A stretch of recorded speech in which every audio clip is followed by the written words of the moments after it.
Mais quel braquage! Déjà, ce qui est sûr, c'est que malgré le match nul que le Barça a cherché, Rafinha, lui, va passer une très sale nuit. Comme le président match en phase de groupe, Newcastle aujourd'hui sont venus très déterminés. Gros pressing dès les 10 premières minutes, ça jouait haut. Carrément, le Barça a failli encaisser dès les 10 premières minutes. Mais encore une fois, le problème avec cette équipe-là, c'est qu'ils vont pas ça pendant tout le match. Aujourd'hui, ça a duré seulement 15 minutes. Après, ils sont calmés, le Barça a repris le contrôle du jeu. Et c'est là même qu'ils commencent à se créer des situations qu'ils ont très mal exploitées. Notamment celle de Rafinha. Rafinha, vraiment, aujourd'hui, n'a pas été au rendez-vous. Ça faisait un moment que j'avais pas vu un si vilain match de Rafinha. Malgré la supériorité de Newcastle, le Barça a réussi à aller à la mi-temps avec un match nul. Et au retour du vestiaire, Newcastle a continué à pousser, mais c'était moins intense qu'en première mi-temps. Ils ont réussi à mettre le Barça en danger grâce à plusieurs débordements, surtout Elanga. Cancelo, vraiment, aujourd'hui, il avait un vrai client. Malheureusement, eux aussi, il y a eu beaucoup trop de déchets dans toutes les situations qu'ils ont eues. Heureusement pour eux, sur un énième débordement à la 86e minute, ils réussissent à trouver Barnes. Barnes qui a été totalement délaissé par Rafinha qui est juste derrière lui. Franchement, je sais pas ce qu'il avait aujourd'hui, Rafinha. Complètement endormi, Barnes avait tout le temps de contrôler même le ballon et tirer. Et connaissant Rafinha, bien évidemment qu'il s'en est voulu. Pendant la célébration de Barnes, on l'a vu mordre son maillot, carrément il a déchiré, regardez. Il a mordu son maillot au point où il l'a déchiré. Lamine Yamal, quant à lui, malgré un match compliqué, il a réussi à sortir du lot sur un penalty créé par Dani Olmo. Et étant donné que c'est lui qui prend le penalty et il le transforme. Bref, je pense que c'est ce résultat-là que Hansi Flick cherchait. Il voulait un match nul. Comme ça, au moins au Camp Nou, ils seront tranquilles. On sait très bien qu'ils vont les tabasser là-bas. C'est d'ailleurs la raison pour laquelle aujourd'hui le Barça se découvrait pas trop. La défense était bien basse, par rapport à d'habitude en tout cas. L'entrée de Xavi Espar, par contre, très bonne entrée de Xavi Espar. Parce qu'il y avait des situations de 2-0 pour Newcastle et c'est Xavi Espar qui arrivait à tacler, à dévier le ballon, à récupérer pour que la défense du Barça se replace. Très bonne entrée de Xavi Espar et c'est important de le dire, c'est important de le noter.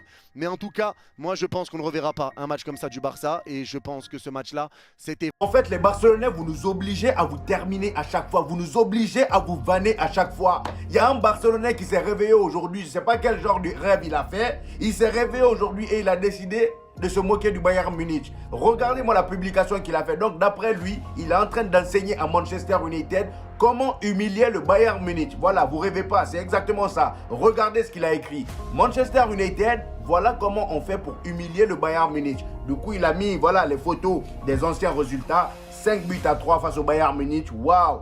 4-0 face au Bayern Munich, waouh, c'est génial. 5-1 face au Bayern Munich, waouh, c'est super. Ensuite, le dernier, 3-0 face au Bayern Munich, waouh. Bon, je sais pas, on commence par où? On le dit ou pas? Bon, déjà Junior, pour commencer, toi, on va être un peu gentil avec toi. On va te faire un petit cours de maths. Voilà, le premier score que tu as affiché là, 5-3. 5 plus 3, 8. Voilà, bravo, ça commence bien. On continue. Et ensuite, on passe au deuxième exercice. 4 x 2, 8. Bravo. Chers Barcelonais, chers Madrilènes, je suis tombé sur cette photo-là. Apparemment, c'était en 1918. Voilà.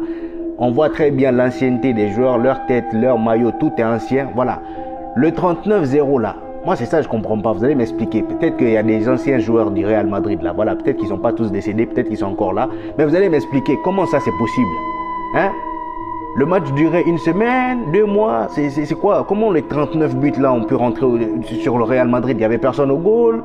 C'était comment? Parce que s'il vous plaît, regardez même la liste des buteurs. On dirait un registre d'appel. C'est pas possible. Hein? Genre là, tu peux même citer les noms. Chacun dit présent, absent, présent, absent. Ça, c'est pas des... En gros, là, j'ai comme l'impression que tout le monde a marqué. Tout le monde a... Même les remplacés, ils ont marqué. Mais non, c'est pas possible. C'est pas possible. Dites-moi que c'est un montage. S'il vous plaît.